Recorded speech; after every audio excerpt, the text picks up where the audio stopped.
जय हिंद दोस्तों। आज 11 जुलाई 2022 है। दैनिक जागरण की राष्ट्रीय संस्करण का कंप्लीट न्यूज एनालिसिस करेंगे जो यूपीएससी, स्टेट पीसीएस या किसी भी वनडे एग्जाम के प्रीलिम्स, मेंस और इंटरव्यू तीनों ही पर्सपेक्टिव से इम्पॉर्टेंट होगा।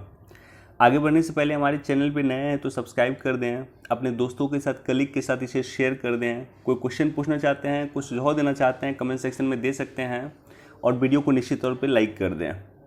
दोस्तों आज 11 जुलाई है और 11 जुलाई को विश्व जनसंख्या दिवस मनाया जाता है। तो एक इम्पॉर्टेंट एडिटोरियल जनसंख्या को लेकर के दिया हुआ है, वहाँ पे हम लोग डिटेल से डिस्कस करेंगे और कुछ इम्पॉर्टेंट डाटा जनसंख्या को लेकर के हम लोग वहाँ पे चर्चा आपके साथ करेंगे।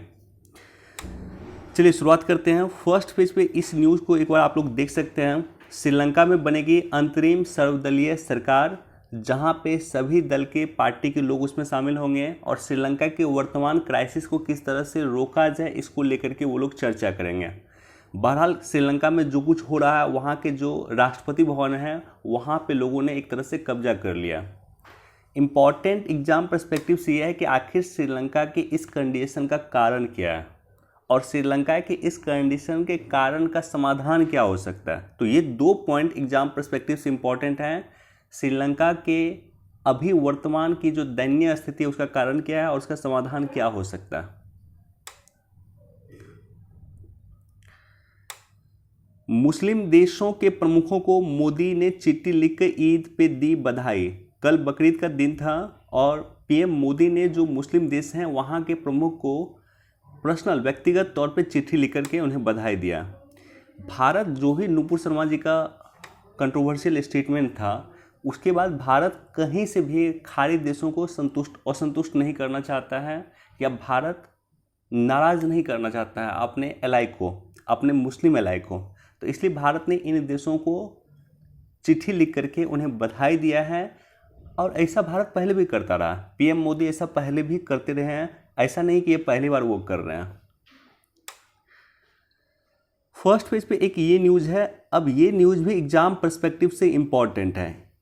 इस न्यूज़ का जो सबसे इम्पॉर्टेंट पार्ट है कि जुडिशियली किस तरह से इंडिपेंडेंस है हमारे देश में, जुडिशरी को किस तरह से विशेष शक्ति भारत के संविधान के द्वारा दिया गया। क्योंकि भारत में ना तो जुडिशरी का सर्वोच्चता है और ना ही विधायिका की सर्वोच्चता है और ना ही कार्यपालिका की सर्वोच्चता है। भारत में सर्वोच्चता किसका है? संविधान का। भारत में संविधान की सर्वोच्चता है, लेकिन वो संविधान के तहत जुडिशरी को विशेष पावर दिया गया है। तो जुडिशरी को विशेष पावर संविधान में कहाँ दिया गया है, किस प्रावधान में दिया गया है, और साथ ही साथ इम्पॉर्टेंट ये है कि जुडिशियल रिफॉर्म्स किस तरह से हो सकता है, न्यायिक सुधार किस तरह से देश में हो सकता है, उसको लेकर के क्या कुछ डाटा आपके पास है, या न्यायिक सुधार के लिए सरकार ने अभी तक क्या क्या प्रयास किए हैं, न्यायपालिका ने खुद अभी तक क्या क्या प्रयास किए हैं।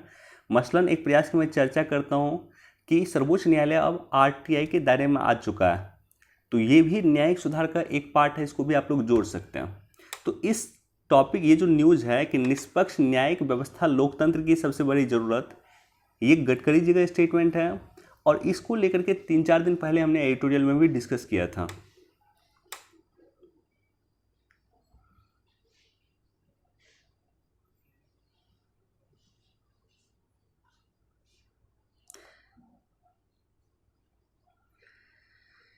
यहाँ पे दो इम्पॉर्टेंट न्यूज़ हैं। एक तो ये न्यूज़ है कि निजी कंपनियों की इमेजिंग उपग्रहों की मालिक बन सकेगी, यानी निजी कंपनी को भी इसरो अब शामिल करेगा। जो इमेजिंग उपग्रह है उसका मालिक निजी कंपनी भी बन सकेगी। तो निश्चित तौर पे एक सकारात्मक न्यूज़ है। दूसरा इम्पॉर्टेंट न्यूज़ जिसका मैं वेट कर रहा था काफ़ी दिन से, वो यह है SSLV। ये है SSLV, small satellite launch vehicle. क्या होता है small satellite launch vehicle? Bharat के पास स्मॉल सैटेलाइट लॉन्च व्हीकल नहीं है। तो ऐसी स्थिति में स्मॉल सैटेलाइट लॉन्च व्हीकल मतलब ये होता है कि जो छोटे छोटे उपग्रह हैं उसको एक साथ लॉन्च किया जाए। मसलन कई सारे देशों से, ब्राज़ील से मान लीजिए हमारे पास जो उपग्रह आएगी या कुछ अन्य देशों से उपग्रह आता है, तो हम उसका वेट करते हैं कि कोई बड़ा उपग्रह अगर हम छोड़ रहे हैं या ये जो छोटे छोटे उपग्रह आ रहे हैं किसी बड़े उपग्रह के साथ इसको एक साथ छोड़ दिया जाए, या ये छोटे छोटे उपग्रह जो आ रहे हैं इसकी संख्या ज़्यादा हो तब हम एक साथ छोड़ें। तो इसका हम लोग वेट करते हैं। SSLV के आने के बाद जो छोटे छोटे उपग्रह हैं उसको आराम से लॉन्च किया जा सकता है। जैसे किसी देश ने हमें उपग्रह भेजा, तत्कालिक रूप से हम उसे लॉन्च कर सकते हैं। तो ये इसकी भारत को कमी थी, और ये अगर भारत कर लिया, जैसा कि बताया जा रहा है कि इस माह के अंत में या अगस्त की शुरुआत में SSLV भी लॉन्च होगा। अगर ऐसा हो गया तो इसरो की विश्व स्तर पर महत्ता और बढ़ जाएगी। कॉमर्शियल सैटेलाइट को लॉन्च करने में एक महत्वपूर्ण भूमिका ये निर्वहन करेगी। UPI बाजार में विदेशी कंपनियों की बढ़ती हिस्सेदारी से सांसद चिंतित, और इसको लेकर के इस बार क्वेश्चन भी अराइज किया जाने वाला है लोकसभा के पटल पे। बाकी एक बार पढ़ लीजिएगा।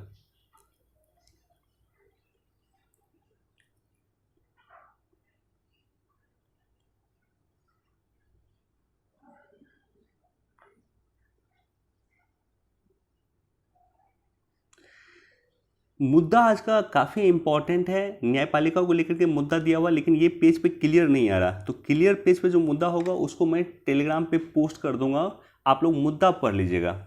या नहीं तो दैनिक जागरण का अगर आप लोग पेपर वैसे भी लेते हैं तो दैनिक जागरण के पेपर में मुद्दा आपको मिल जाएगा, भले ही पटना संस्करण हो, बिहार संस्करण हो या यूपी संस्करण हो, मुद्दा आपको मिल जाएगा। मुद्दा आप लोग पढ़ लीजिएगा, डिटेल में पढ़ लीजिएगा। जुडिशियल रिफॉर्म्स का पार्ट है, और कई सारा आपको न्यायपालिका से संबंधित इंपॉर्टेंट आर्टिकल या पॉइंट आपको मिल जाएंगे मुद्दा में। जिन लोगों ने दोस्तों टेलीग्राम नहीं ज्वाइन किया है जाकर के ज्वाइन कर लीजिएगा, लिंक डिस्क्रिप्शन में मिल जाएगा, या टेलीग्राम पे जाएंगे विजडम एजुकेशन सर्च करेंगे, हमारा चैनल आपको मिल जाएगा। तो जो इंपॉर्टेंट आर्टिकल होता है या पेपर होता है वो टेलीग्राम पे मैं पोस्ट करता हूँ। लंदन से लाई गई 1200 वर्ष पुरानी बकरी के सिर वाली योगिनी की मूर्ति, यह बकरी की सिर वाली योगिनी की मूर्ति है। ये 1200 वर्ष पुरानी है और इसे लंदन से वापस लाया गया। 3-4 ऐसी मूर्ति मैं देखा हूँ पिछले 1 वर्ष में जो किसी न किसी देश से लाया गया। जैसे देवी अन्नपूर्णा की मूर्ति आई थिंक कनाडा से लाया गया था, जो वाराणसी में रखा गया। तो कौन सी मूर्ति कहाँ से लाया गया है, उसका क्या रिलेवेंस है और वो कहाँ पे रखा गया है, ये प्रीलिम्स पर्सपेक्टिव से इंपॉर्टेंट होगा। बीपीएससी पीटी वगैरह में क्वेश्चन पूछा जा सकता है, तो इसको याद रखिएगा कि 1200 वर्ष पुरानी बकरी की सिर वाली योगिनी की मूर्ति लंदन से लाया गया।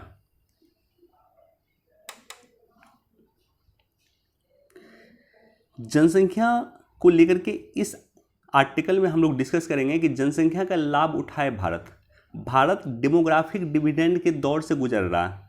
तो राइटर का कहना है कि भारत को इसका लाभ उठाना चाहिए, और मेरा भी ये मानना है। तो आखिर कमी कहाँ रह रही है? तो डेमोग्राफिक डिविडेंड मतलब जनसंख्या की लाभांश या जनांकीय लाभांश भी इसे कई जगह कहा जाता है। तो जो डेमोग्राफिक डिविडेंड होता है, जनांकीय लाभांश या जनसंख्या की लाभांश, ये 15 से 64 वर्ष तक के कार्यशील जनसंख्या को कहा जाता है। किसी भी देश की या किसी भी जगह की 15 से 64 वर्ष की कार्यशील जनसंख्या को क्या कहा जाता है? जनांकीय लाभांश कहा जाता है या डेमोग्राफिक डिविडेंड कहा जाता है। 2011 की जनगणना के अनुसार 76.1 करोड़ जनांकीय लाभांश भारत में था, जो 2020 में बढ़कर के 86.9 करोड़ हो गया। लगभग 87 करोड़ जनांकीय लाभांश भारत में है। यानी यहाँ की जनसंख्या जो 15 से 64 वर्ष की है वो 87 करोड़ के आसपास है। यह विश्व के देश मानव संसाधन की कमी से जूझ रहा है। जहां विश्व के देश मानव संसाधन की कमी से जूझ रहा है, वहीं भारत जनसंख्या लाभांश से गुजर रहा है या जनसंख्या की लाभांश से गुजर रहा है। देखिए एक डाटा है, अगर आप मेंस लिखेंगे तो इस डाटा को आप लोग कोट कीजिएगा। 2022 में भारत की औसत उम्र 28 वर्ष है, हमारी औसत आयु 28 वर्ष है। चीन और अमेरिका की औसत आयु वर्तमान में 37 वर्ष है। यूरोप की औसत आयु 45 ईयर है और जापान की औसत आयु 49 ईयर है। इसलिए जापान से हमारे काफ़ी अच्छे संबंध थे, इसलिए भी क्योंकि जापान की औसत आयु सोचिए 49 ईयर है, यानी जापान बूढ़ा हो रहा और भारत जवान हो रहा। तो जापान को भी आवश्यकता था कि वो भारत के मेन फोर्स का अपने देश के विकास के लिए यूज कर सकें। इसलिए भी कई सारा एग्रीमेंट इस चीज़ को लेकर के भी हुआ था कि हम अपने यहाँ की जनसंख्या को वहाँ भेज करके प्रशिक्षित करने का काम करेंगे। इसलिए भी जापान काफ़ी इम्पॉर्टेंट हमारे लिए है। 49 ईयर वहाँ की एवरेज आयु है। तो भारत स्पष्ट है कि भारत जनसंख्या लाभांश के दौर से गुजर रहा है और ये लाभांश का जनसंख्या लाभांश का दौर लंबे समय तक नहीं मिल सकता। मैक्सिमम हमारे पास 50 वर्ष का समय है, 50 से 60 वर्ष मान लीजिए।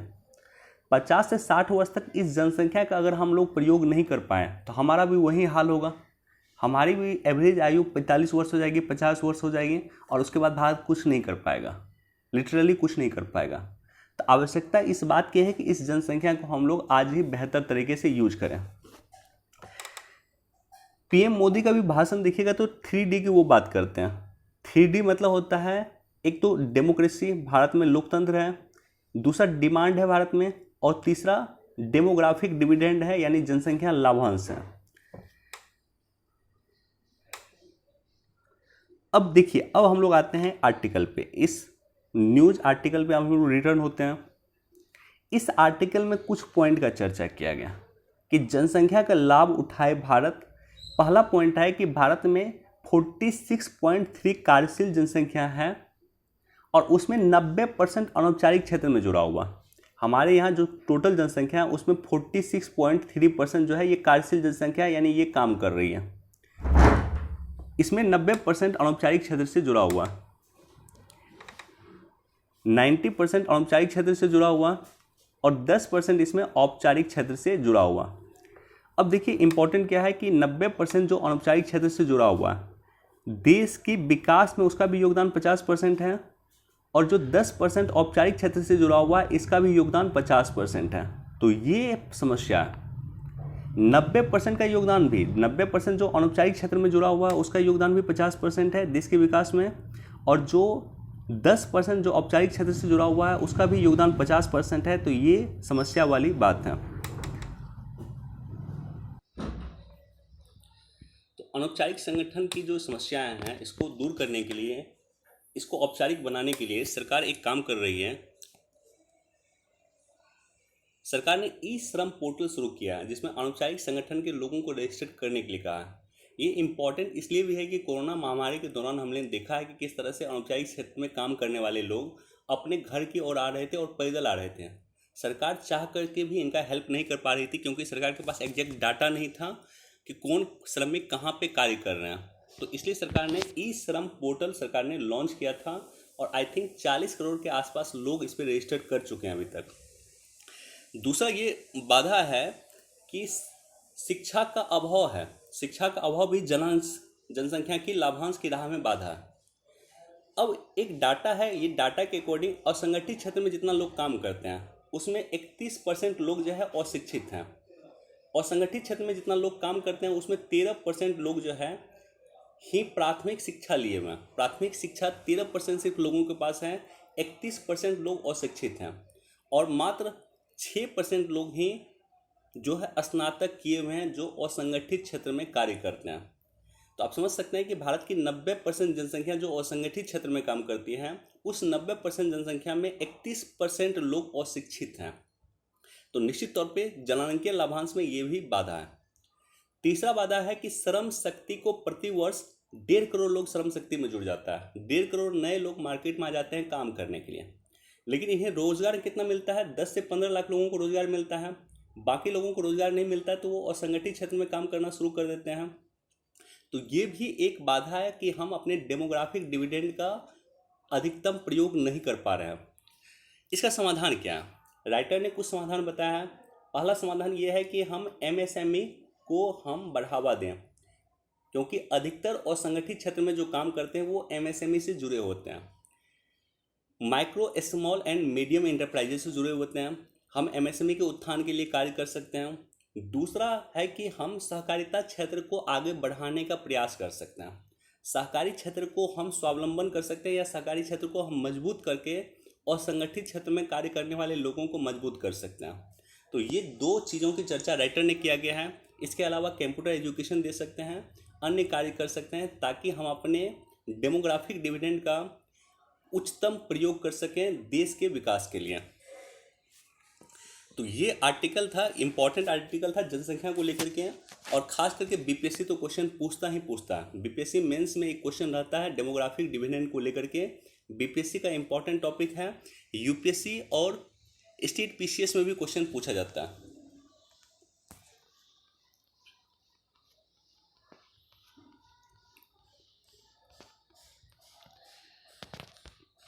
94% सीईओ को पहली छमाही में राजस्व में बढ़ोतरी की उम्मीद। इसको भी एक बार आप लोग देख सकते हैं, एक सर्वे की रिपोर्ट में कहा गया है, CII का सर्वे है बेसिकली। अब देखिए यहाँ पे दो न्यूज़ इंपॉर्टेंट हैं। एक तो ये है कि रूस की तरह हमसे भी क्रूड खरीदे भारत, ये कहना है ईरान का। और ये इम्पॉर्टेंट क्यों है? इम्पॉर्टेंट क्या है, क्यों है? क्योंकि ईरान न्यूक्लियर डील जो हुआ था, बेसिकली ईरान न्यूक्लियर डील 2015 में हुआ था। भारत और ईरान का संबंध, दोनों का संबंध अच्छा संबंध था। भारत ईरान से लगातार क्रूड ऑयल परचेज करता था। लेकिन 2018 में क्या हुआ कि ईरान न्यूक्लियर डील से अमेरिका बाहर हो गया, और डोनाल्ड ट्रंप की उस समय वहाँ पे सरकार थी, अमेरिका के राष्ट्रपति डोनाल्ड ट्रंप थे। ईरान न्यूक्लियर डील में एक कॉन्सेप्ट आता है P5+1 का। ईरान न्यूक्लियर डील जब आप पढ़ेंगे तो P5+1 का कॉन्सेप्ट आता है, यानी 5 permanent member, United nation security के 5 परमानेंट मेंबर और एक जर्मनी, इन्होंने ईरान न्यूक्लियर डील साइन किया था। 5 परमानेंट मेंबर में कौन है? अमेरिका, रूस, ब्रिटेन, फ्रांस, चीन, ये पांचों परमानेंट मेंबर हैं। इन्होंने, और साथ ही साथ जर्मनी, P5 में 5 परमानेंट मेंबर हो गया और एक जर्मनी, तो ये 6 देश ने ईरान न्यूक्लियर डील से में साइन किया था। इन 6 देश में अमेरिका बाहर हो गया, तो अमेरिका सबसे इम्पोर्टेंट एलाई था जो बाहर हो गया ईरान न्यूक्लियर डील से 2018 में। अमेरिका के बाहर होने के बाद लगभग ईरान न्यूक्लियर डील निष्प्रभावी हो गया, और अमेरिका ने तरह तरह का सैंक्शन लगा दिया था ईरान पे। अमेरिका ने भारत में भी कहा था कि अगर आप ईरान से तेल परचेज करना शुरू कीजिएगा तो ऐसी कंडीशन में हम आप पे सैंक्शन लगा सकते हैं काटसा के through, CAATSA, countering America adversaries through sanction act 2017। ये अमेरिका का एक्ट है। अमेरिका इसके तहत भारत पे प्रतिबंध लगा सकता है। ये अमेरिका ने कहा था कि अगर आप तेल परचेज करना शुरू कीजिएगा ईरान से, या तेल परचेज करते रहिएगा, तो फिर हम आप पे सैंक्शन लगा देंगे। अमेरिका के दबाव के बाद भारत ने 2018 में ईरान से तेल परचेज करना बंद कर दिया था। अब ईरान का कहना है कि जिस तरह से आप अमेरिका के सैंक्शन की परवाह किए बिना रूस से तेल परचेज करते हैं, जो रूस तेल आपको सस्ता देता है, उसी तरह से हम आपको तेल सस्ता देंगे। और ईरान से जो तेल परचेज करते थे हम, तो एक बेनिफिट ये था कि हम इंडियन करेंसी में भी ईरान से तेल परचेज कर लेते थे, तो ईरान हमको इसकी छूट देता था। और ईरान हमारे बहुत नज़दीक है, तो ऐसे कंडीशन में आज भी अगर हम रूस से तेल परचेज करें और ईरान से तेल परचेज करें, तो हमारे लिए सबसे आसान होता है कि हम ईरान से तेल परचेज करें।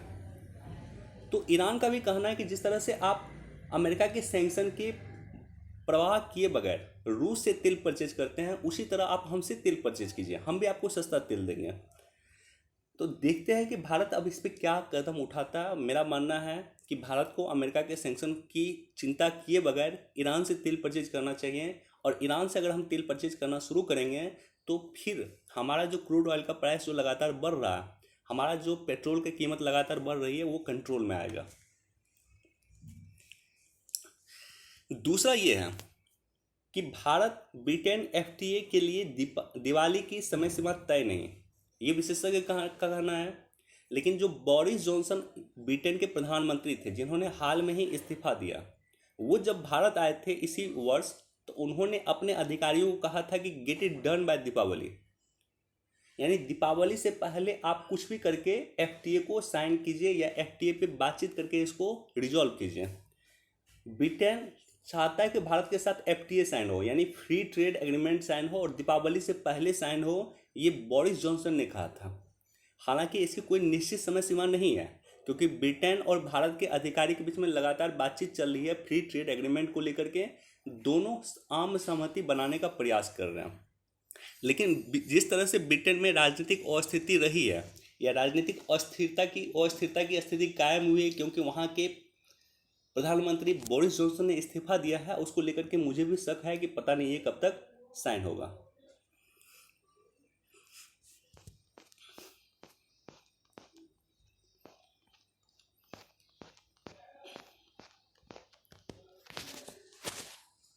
भारत के समीप चीन पाकिस्तान नौसेना ने बढ़ाया सहयोग, नौसेना अभ्यास करना शुरू किया। तो चीन और पाकिस्तान ने संघाई तट के समीप सी गार्जियन नाम का समुद्री अभ्यास शुरू किया है। निश्चित तौर पे भारत के लिए एक चिंता की स्थिति है, इसलिए टू फ्रंट वार की हम लोग हमेशा जिक्र करते हैं, क्योंकि चीन के सह पे पाकिस्तान में भारत से युद्ध करना कभी भी शुरू कर सकता है। तो इसलिए ना सिर्फ हमें चीन के साथ बल्कि पाकिस्तान के साथ भी हमेशा तैयार रहना पड़ सकता है या पड़ता है।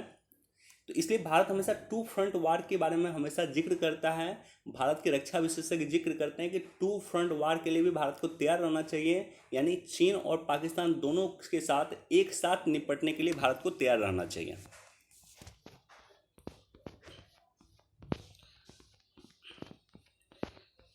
दोस्तों इतना ही इंपॉर्टेंट न्यूज़ था। वीडियो देखने के लिए आप सभी का धन्यवाद। Thank you so much. Please do like, share and subscribe. Thank you so much.